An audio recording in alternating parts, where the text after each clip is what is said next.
Bonjour à tous, je suis Gladys, bienvenue pour cette nouvelle vidéo. Aujourd'hui, un sujet sensible, les dents. Alors c'est vrai que j'ai pas des super dents, on va dire, et du coup j'ai commencé à avoir des caries relativement jeunes. Donc j'ai un passif chez le dentiste assez lourd, ou en tout cas lointain, voilà. La question des dents, d'un point de vue thérapeutique, mais thérapeutique aussi pour la tête, c'est présenté à moi plutôt dans les années 2011 ou 2010. À cette époque, je faisais un trekking avec une amie en Bretagne et parmi les personnes qui faisaient ce trekking équestre, il y avait des kinés. Et une de ces kinés expliquait qu'il y avait un dentiste qu'elle adorait, un super dentiste qu'elle avait pas très loin d'où j'habitais et qui l'avait vraiment aidée sur cette problématique-là et qu'elle était vraiment, voilà, elle lui était éternellement reconnaissante. Du coup, ça m'avait vraiment interpellée et intéressée surtout.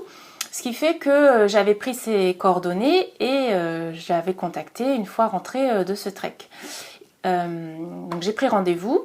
Et alors je suis allée pour le premier rendez-vous, en tout cas avec mon compagnon de l'époque, qui lui aussi avait une recherche d'approche holistique au niveau des dents.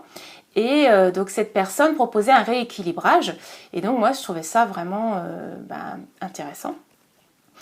Alors au premier rendez-vous, en fait, je savais pas à quoi m'attendre. Et quand je suis arrivée, donc il m'a dit de m'installer sur le fauteuil là des dentistes. Et en fait, il m'a demandé d'ouvrir la bouche. Et là, grosse surprise, je m'y attendais pas du tout. En fait, il a tout de suite commencé à meuler. Donc en fait, il a tout de suite pris sa meuleuse et il a commencé à agir sur mes dents. Et je me souviens que ça m'avait vraiment surprise d'une part, mais en même temps, voilà, j'étais un peu ce qu'on appelle en sidération parce que en fait, il a commencé à agir sans rien me dire. Il est parti bille en tête, voilà, il était un peu dans son monde, il savait lui ce qu'il voulait faire, mais il m'avait pas du tout prévenu, il m'avait pas dit ce qu'il pensait faire et il m'avait pas demandé si j'étais d'accord de faire ça, ce que ça allait vraiment engendrer. Et du coup, j'étais prise de court et je me rappelle mon compagnon à l'époque, lui, il était, alors quand on lui faisait des soins dentaires, il avait tendance à tomber dans les pommes. Donc, il était hyper soulagé que j'avais été la première à passer un rendez-vous parce que du coup, ça l'a tout de suite arrêté, lui, dans sa démarche avec cette personne-là, en tout cas. Et donc, une fois qu'il avait commencé, en fait, c'est un peu ça aussi mon problème avec lui, c'est que une fois qu'il avait commencé à meuler, voilà, il avait déséquilibré ce qui était en effet peut-être déséquilibré, mais il avait déséquilibré ce qui était plutôt bancal. Et du coup, ça nécessitait d'y retourner pour qu'il finisse son équilibrage. Donc moi, je l'ai vraiment vécu comme une sorte de prise d'otage, d'être vraiment, une fois qu'il avait commencé, voilà, j'étais un peu forcée de terminer. Et en préparant là pour cette vidéo, j'ai eu un flash où je me suis dit, ouais, en fait, peut-être que ça, sans avoir été vraiment à l'origine, ça a certainement renforcé ma phobie du dentiste parce que là, il y a une vraie intrusion, en fait, il y a un vrai forcing qui a été fait et j'ai pas été respectée dans mon rythme ni dans mon besoin de savoir ce qu'on allait me faire. C'est quand même hyper intime les dents, en plus c'est sensible, enfin voilà, et puis ce qu'il allait faire était quand même un peu, on peut pas revenir dessus, je veux dire, voilà, je suis allée voir une autre dentiste après qui m'a dit oui mais il a meulé certainement que les plombages. Moi je suis pas si sûre que ça, parce que je me rappelle qu'il a meulé mes incisives ici pour qu'elles soient, voilà, la façon parfaite, alors qu'elles étaient pas du tout plombées, donc je suis pas si sûre qu'il est vraiment fait que sur les meulé que sur les plombages. Donc j'ai eu rendez-vous avec lui pendant à peu près 3-4 mois, le temps de finir son travail. Et ça m'avait un petit peu, ça m'avait un petit peu choqué tout ça. J'étais vraiment très déçue aussi parce que, je j'ai pas vraiment été voir l'émotion, mais il y a une émotion comme de la tristesse aussi de quelque chose qui a été changé sans être préparé en fait.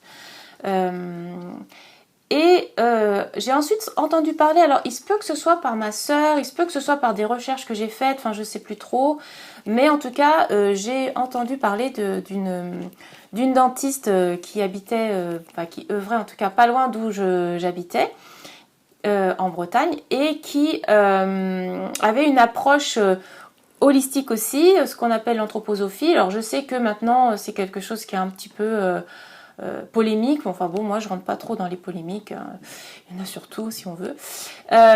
Et en fait, cette approche-là était d'utiliser un outil, un activateur, donc une sorte de gouttière, qui permettait en fait que la mâchoire entière, et pas seulement les dents, mais que la mâchoire entière se repositionne de façon naturelle, comme si en fait, comme les os sont pas figés, en fait par l'activateur, le corps de lui-même se repositionnait, se rééquilibrait naturellement, comme il était bon pour lui de se rééquilibrer en fait.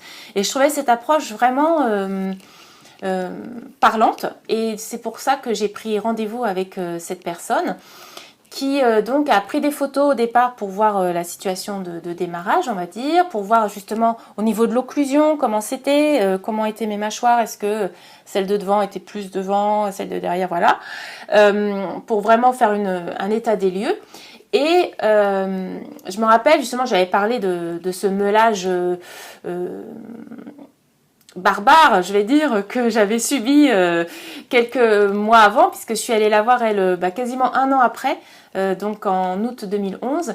Et en fait, elle m'avait dit, est-ce que ça vous a aidé? Parce que c'est vrai qu'à l'époque où j'étais allée voir ce dentiste, qui était un petit peu trop direct, en fait, j'avais des soucis handicapants au niveau des dents parce que je ne pouvais plus mâcher. Soit j'avais du bourrage alimentaire, soit j'avais des douleurs à la pression. Donc, j'avais vraiment un inconfort majeur dans la bouche. Et je lui avais dit, oui, en effet, ça m'a aidé puisque ça faisait un an où j'avais été tranquille. Donc, elle m'a dit, en fait, même si en fait... les études montrent que nous, on a des dents qui sont trop petites, qui sont pas, comment dire, voilà, qui sont trop petites, donc on a une occlusion qui est trop fermée, de ce que j'ai bien compris, ou ce que j'ai retenu, parce que ça fait aussi un petit moment. Et donc le fait d'avoir meulé, ça a aggravé le fait de rétrécir les dents, en quelque sorte. Il n'empêche que ce qui était important, c'est que ça m'avait aidé pendant ce laps de temps, parce que je la connaissais pas elle avant, et donc c'était la réponse ou la solution la meilleure que j'avais trouvée à l'époque. Et donc j'avais apprécié cette réponse aussi, parce qu'elle ne diabolisait pas ce que l'autre avait fait, mais elle voyait, elle était pragmatique en fait, elle voyait l'avantage que ça m'avait apporté. Et même si ça avait un peu encore rétréci mes dents, elle disait que de toute façon avec l'activateur, il pouvait arriver des fois que les dents se rehaussent un peu, sans se déchausser, mais se rehaussent, et qu'on vienne à quelque chose une occlusion plus saine pour la bouche. Donc mon bilan par rapport à ça, c'est que en effet le meuleur, si je veux l'appeler comme ça, je le recommande pas du tout, hein. Il n'a pas du tout une approche qui est respectueuse de la personne.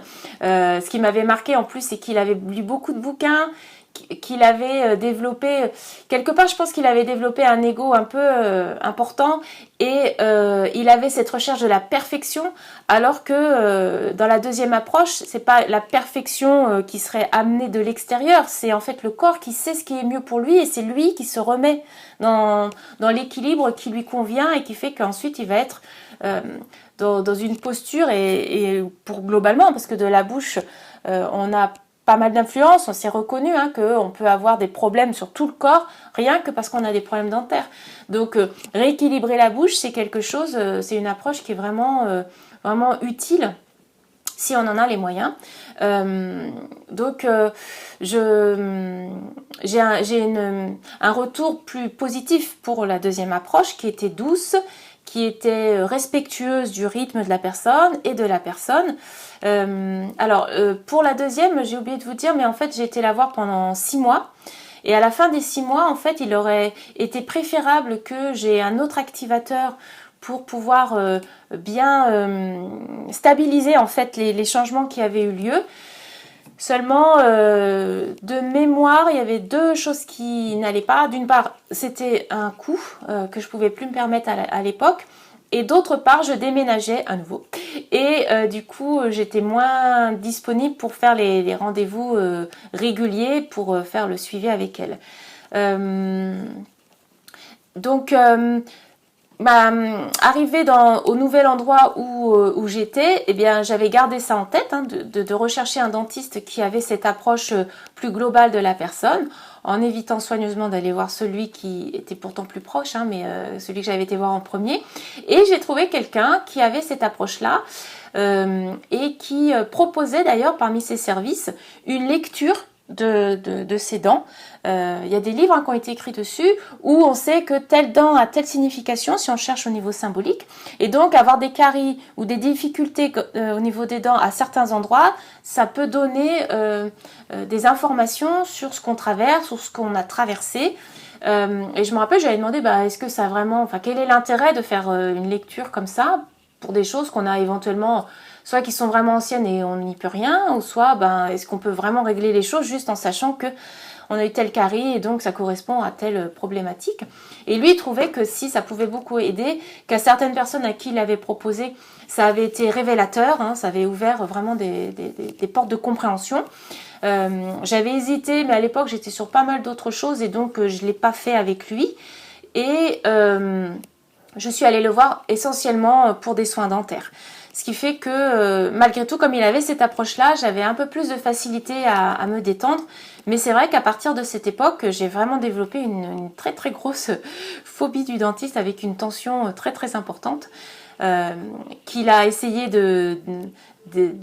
Hein. Et d'ailleurs, globalement, ça s'est bien passé. J'ai pas eu de douleur avec lui. Voilà, donc pour terminer complètement sur ce sujet, alors complètement, pas forcément, mais enfin pour terminer sur ce sujet, je n'ai pas repris de rendez-vous par exemple avec un suivi plus sur l'équilibrage de la bouche. C'est quelque chose que je pourrais faire puisque je n'avais pas fait les dernières séances qui permettaient de bien asseoir en fait ce qui avait été mis en place. Mais pour le moment en fait ça s'est pas vraiment représenté. Ce qui avait été fait m'a beaucoup aidé et maintenant je vais voir le dentiste plus pour quand j'ai des problèmes au niveau carie par exemple, au niveau sensibilité. C'est vrai que le dentiste que j'avais été voir le troisième m'avait aussi aidé au niveau du choix du dentifrice pour aider quand j'avais des sensibilités au niveau des gencives. Et maintenant, en fait, moi, mon job, en quelque sorte, c'est un peu de diluer, d'éradiquer, si c'est possible, cette phobie, parce qu'en fait, ça bloque forcément. J'attends un peu plus longtemps que ce qu'il faudrait pour les soins. Je suis beaucoup trop tendue, donc du coup, après, j'ai plus facilement mal. Donc ça, c'est vraiment plus, si on devait parler de la sphère dentaire. Aujourd'hui, moi, ma recherche serait plus de me libérer à ce niveau-là pour pouvoir être plus souple aussi et plus à l'aise pour pouvoir avoir les soins dentaires pas trop tard et éviter qu'il y ait des soins plus importants que ce que ça aurait été si j'avais été plus tôt. Et en tout cas, si vous avez si en tout cas ça éveillé une curiosité par rapport à ces approches, vraiment vous pouvez rechercher des dentistes qui utilisent l'activateur, c'est comme ça que ça s'appelle, c'est une forme de gouttière qu'on mâchouille. Et voilà, on a tout plein d'exercices à faire dans certains contextes avec un certain temps pour pouvoir aider à ce que la mâchoire se réajuste d'elle-même. Ça, c'est vraiment quelque chose, enfin en tout cas une porte qui me semble vraiment à explorer parce que on sait tout l'équilibre global que ça peut générer et l'approche par les dents, en remettant les dents plus droite en quelque sorte, ou en tout cas plus alignée et avoir une ouverture de bouche plus importante avec une occlusion plus juste, ça peut vraiment aider à l'ensemble du bien-être. Et donc la personne que j'allais voir qui faisait l'activateur expliquait que parfois elle avait des personnes qui se rendaient compte que tout d'un coup elles avaient envie de se mettre à dessiner ou elles se sentaient beaucoup plus légères, plus à l'aise dans leur bouche et dans leur corps en général. Donc vraiment Moi, j'encouragerais ceux et celles que ça a interpellé d'aller explorer cette voie-là parce que c'est vraiment une voie qui peut apporter des solutions inattendues et qui passe par le corps. Donc voilà. Eh bien écoutez, j'espère que ces informations vous ont été utiles. J'ai été un petit peu brouillon sur tout ça parce que c'est venu un peu pêle-mêle dans ma tête. Donc j'espère que vous avez réussi à picorer les informations qui pouvaient vous intéresser. Je vous remercie pour votre écoute et votre présence et je vous souhaite une bonne journée en vous disant à bientôt pour une prochaine vidéo.